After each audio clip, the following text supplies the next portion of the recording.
Hey there, my name's Tom, back talking about F1 Fantasy, and I hope you didn't miss me too much. I have been kind of absent for the last week or two, but I'm back now to talk about my thoughts ahead of the Saudi Arabia Grand Prix in Jeddah. What an interesting track it is. Very high speed, very dangerous. Although I haven't said that, seen FP1 and FP2, there's been very little in the way of incident. So, there's a lot of concern. There's been high number of DNFs in the Saudi Arabia Grand Prix circuit the last couple of years since it came onto the calendar. And it's definitely something in the back of my mind that it is a dangerous track, which will play a bit of a factor in my team selection. But anyway, let's move straight on to things without any further delay. This is my team at the moment. This is the team I ended up going on into Bahrain, and I think it was pretty much the perfect team. Like, this doesn't happen normally. Anyone new to F1 Fantasy, don't get used to this. It doesn't work like this. It's all going to fall apart. We're all going to end up stressed and crying every Sunday. It's all going to come tumbling down. So, enjoy it whilst it lasts, but the misery is coming. Now, the question is, will the misery come this weekend in Jeddah? Well, if it does, we know it's going to hurt our teams. If your team looks similar to mine, Aston Martin triple up, Red Bull triple up, and then a budget driver of your choice, that's kind of what the template's looking like at the moment, and it's template for good reason. It's, as I've just said, it scored really well in the first race. So the question really is, do we just stick with this, or do we need to make any changes? Are the changes necessary? Are they a bit forced? What's the most appropriate thing to do for our teams for Saudi Arabia? Now, we've had FP1, we've had FP2, so before I dive directly into the team selection itself, we'll have a look at the FP1 and FP2 times. Bing! And there we go, we got the FP1, FP2 times. So we can see, once again, it's the Red Bull domination, followed very closely by that Spaniard, Fernando Alonso, who had a remarkable podium in Bahrain. I say it was remarkable. It was kind of expected, didn't we? We all kind of expected it. He got the driver of the day, and he can beat Max Verstappen on the day for points. So anyone that took that gamble and put the DRS boost on Fernando Alonso, I'll give you a round of applause, because the gamble paid off. You gained those extra few points, which would have squeaked you ahead on the rankings.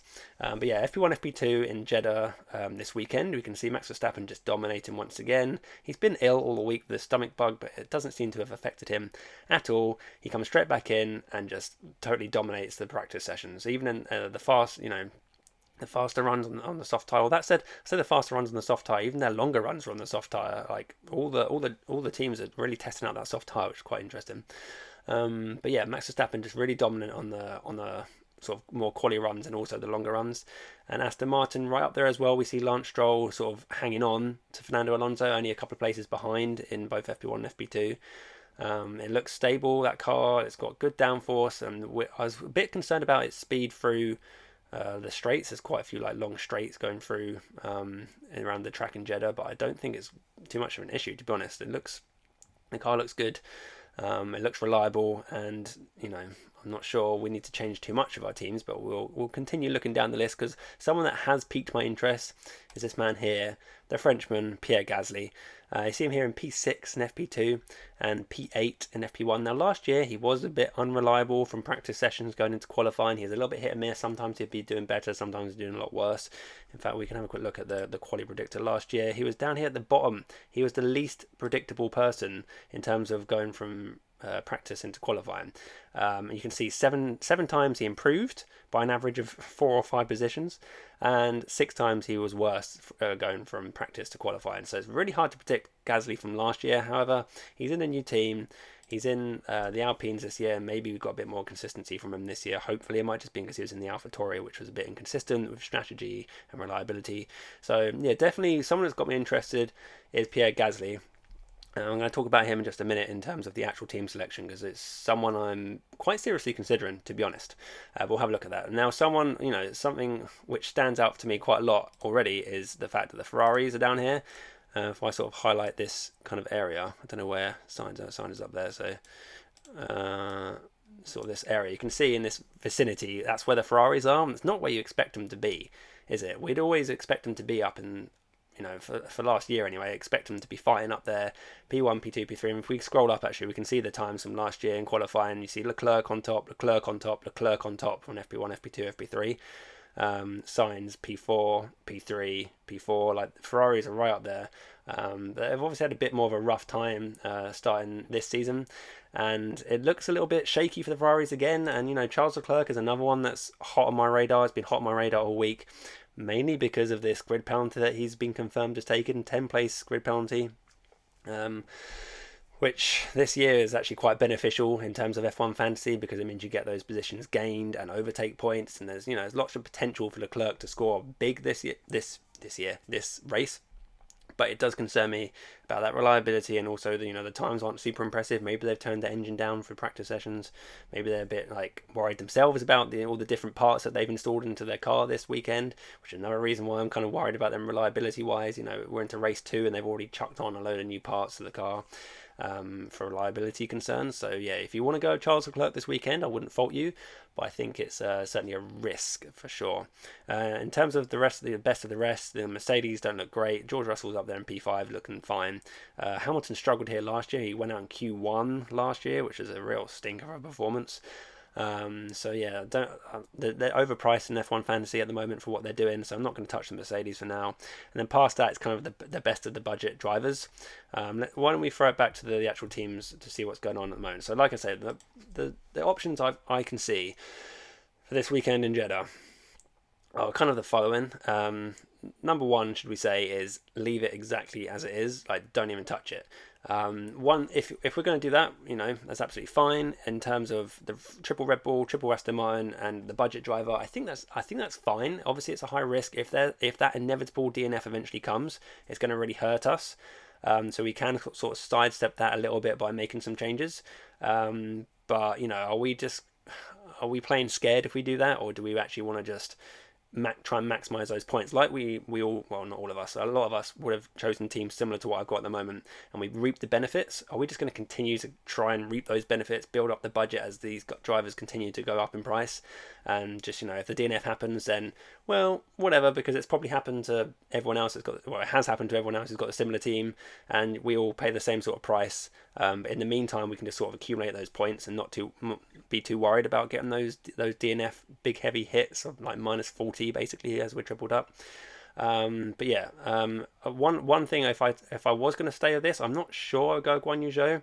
In the practice times, you can see he's P19 and P16, and also Bottas is doing really poorly, P18, P20. So yeah, Alfa Romeos haven't looked super quick at all around Jeddah so far, although that could be a good thing, if they qualify further back, and they've got that potential to move forward if there's DNFs, or we've seen Guan Yu Zhou all of last season and already in Bahrain having a high number of overtakes. He was the top, I believe, if we scroll down to look at the overtakes. Where is he? Guan Yu Zhou, there he is. 8 overtakes in Bahrain, so that tops everyone else. So it's certainly interesting to see if we want to keep Guan Yu Zhou in there for the overtake capability. He got obviously a little bit lucky spiking the fastest lap. If he hadn't spiked that fastest lap, then actually the likes of Logan Sargent, who I was close to picking over him, would have actually done better. If it's 11 points, Guan Yu Zhou would have been sat there on 5 points otherwise. But obviously fastest lap was a nice bonus. So if I'm going to keep it the same, something I would consider is to swap out Guan Yu Zhou for Logan Sargent and just sit like this. Just because I do think going forward, I kind of trust Logan Sargent. I know he's only had one race in F1, but he's just kind of fills me with confidence, and the Williams itself is filling me with confidence. It's looked a lot stronger than we expected in Bahrain, and if it maintains the fact that it's got a better race pace than it does qualifying, and if we expect Logan Sargent to struggle potentially a little bit in qualifying, having said that, he did almost get through into Q2 by the skin of his teeth. He got pipped by Norris even though he had the same time. But I think going forward, Logan Sargent is still potentially my favourite for the budget option. So if I'm going to stick to the same team, I think I might just use that free substitution so I don't burn it and just swap out Guan Yu Zhou for Sargent. The only thing that's sort of holding me back on that is Logan Sargent's lack of experience around Jeddah. However, he has had a few races here in the F2 category. He hasn't done super well, which isn't particularly exciting, sticking him in there. It's, like I say, it is a dangerous track despite FP1 and FP2 not having any incidents really. Whereas Guan Yu Zhou has actually had an F1 race here last year, so Guan Yu Zhou could still be a better option for this race. But it's not just that experience; it's about looking forward as well. And I think looking forward, I think that Logan Sargent might be my preferred budget driver. So if I'm going to stick to the same team, I think I'd probably do this and make that change so I don't burn that transfer, because we can only carry over one free transfer to next week to enable us to have 3 transfers going into the Australian Grand Prix, which I may well want to have access to. But yeah, so if I was going to keep the exact same team, I think that's probably what I'd do. The alternative that is, of course, this going down to Logan Sargent does free up some funds if I can get my words out. So if I wanted to just edge my bets a little bit and not go all in on the Aston Martins potentially, we could sidestep Lance Stroll a little bit, and then we've got the option of going up to someone like Pierre Gasly. And now the Alpines have looked really strong. I've already mentioned just a minute ago that Pierre Gasly's been someone on my radar. He had a really great performance in Bahrain, although it was helped by the fact he qualified all the way back in P20. So naturally, with the Alpine being a faster car than half the rest of the grid, he kind of breezed through everyone and got loads of overtake points, positions gained. And we can see he scored 20 points, which is a really good amount for someone in his sort of vicinity of his price. Obviously Fernando Alonso's got almost double that, but Fernando Alonso's clearly in a really strong car this year. So I think Pierre Gasly is certainly someone interested in me, and it does kind of negate that fear factor of the DNF potential. So if something was to happen to Lance Stroll, you'd still get the -20 for holding on to Aston Martin as a constructor, but it would negate the fact that I wouldn't have Stroll in my team. So it does kind of nullify ever so slightly that fear factor of the DNF, but that's not really the whole reason I'm going for it. I just do think that Pierre Gasly could be a good option going forward, and yeah, it's kind of a bit of it's one of those things where it's like, am I just making the substitution for the substitution's sake? Is Lance Stroll just a better pick? And it's kind of hard to tell at the moment. I want to see FP3 before I make my final decision, but I could definitely see myself going for a team like this. Then the alternative to this as well is, if we just go back to my original team, let's pop it back in there, because for some reason there's no actual way to go back to the original team, which is really annoying. You can't just click reset, but there we go. This is my original team that I had. The alternative is if you want to go for Leclerc, so I'd have to probably drop Sergio Perez, which I don't like. I think Perez he looks good.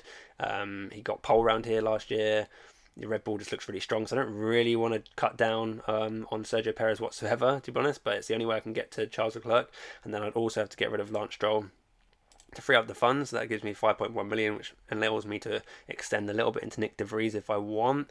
The AlphaTauris haven't looked too bad in FP1, FP2, but I think still, if I want to look in more long term, I still think Logan Sargent could be the one for me. I'd probably go Logan Sargent. That does mean I get these 2 budget options just to squeeze in Leclerc. I can definitely see a lot of people going for Leclerc this week because of the fact that he's got that grid penalty, and people will think he's going to make up a lot of points from positions gained and overtakes, and he's probably going to get driver of the day if he makes his way from P13, 14, 15 all the way up to contending for the podiums. But I don't think he's going to do it. Honestly, the Ferraris haven't looked strong so far, despite maybe they're running higher fuel, maybe they're turned down their engine, I don't know. But the reliability concerns are definitely a big factor. The fact that Jeddah's a dangerous track, and he's going to be in the meat grinder from lap 1, and that's where a lot of incidents happen. He's going to be right in the thick of it, and there's high potential for him to get a bit of damage, go into the wall. Who knows in that first lap? Whereas these other guys are going to be the likes of Perez and Verstappen, if I was to go with that team, are going to be starting most likely P1, P2, P3 sort of area, and just getting away from all that traffic madness that's going to happen through, going into turn 1. It's a really tight little chicane, basically, going turn 1, turn 2. It's all tight, and there's going to be incidents. You can just see it coming. And Charles Leclerc, if he starts in that meat grinder back in P13, P14, I can just see something happening. I mean, again, that could just be me being kind of running scared, and it's not like everyone's going to crash and it's going to be like a Silverstone from last year and everyone's just going to go into the wall or whatever. But there is that factor that I want to go into the deadline with confidence in my team, and if I went with Charles Leclerc, I'm not sure I'd be entirely confident because of the reasons I've just said. However, there is that high ceiling for Leclerc this race. If he does do well, if he gets through the meat grinder, if he gets those points gained and ends up, if he can fight up towards the podium, maybe P4, P5 more realistically, he should still get quite a few points and probably outscore the likes of Perez, and like I say, potentially get driver of the day as a result. But for me, Ferrari are just not selling it to me at the moment, so I'm much more likely to not go with Charles Leclerc. Like I say, I wouldn't fault you for going for it. But yeah, for me, I think we're just going to stick. In fact, if I just go back out of this and come back in, that's a much quicker way of resetting the team, isn't it? So for me personally, I think I'm kind of not on Leclerc, even though, like I said, I wouldn't fault you for going for it. For me personally, I think I'm going to go with a team, like stick to the same team, potentially cut down to the budget option like this. And then obviously, if I feel really tempted by Pierre Gasly, then I could cut down Lance Stroll and go in for Pierre Gasly. And that's kind of what I'm really looking at the moment. As for the DRS booster, I think there's still no question that it's going to go on Max Verstappen. If you're going to go for the Charles Leclerc team, I could definitely see if you want to go all in on Charles Leclerc, getting through the field and getting the driver of the day. Then we could definitely see Charles Leclerc getting more points than Verstappen, and you might want to put the DRS boost on Leclerc, but that's really, really gambling heavily on Leclerc having a really good race. And me personally, I don't play fantasy like that. There's nothing stopping you from doing that with your team, but for me personally, I'd much rather stick to that sort of safe, more reliable, just accruing points on a steady basis, not trying to spike them. And I feel like putting Charles Leclerc in my team this week is trying to spike points, and that's kind of just not how I played so much. But like I say, it's up to you. It depends how you want to play. It depends how much risk you want to play. It depends how much fun you want to have. Do you want to just put him in your team and watch him glide through and score those points, and you feel really happy at the end of the day? Who knows? For me personally, I just want to try and score the most points I can. And I think a team like this, or potentially with Lance Stroll instead of Gasly, if I feel like it, is the best way to do it. So I think that's kind of where I'm at the moment. Yeah, I think I'll wrap the video up there. I don't know how much more to say about it other than the fact that we've had a great start to the season, and let's hope it continues.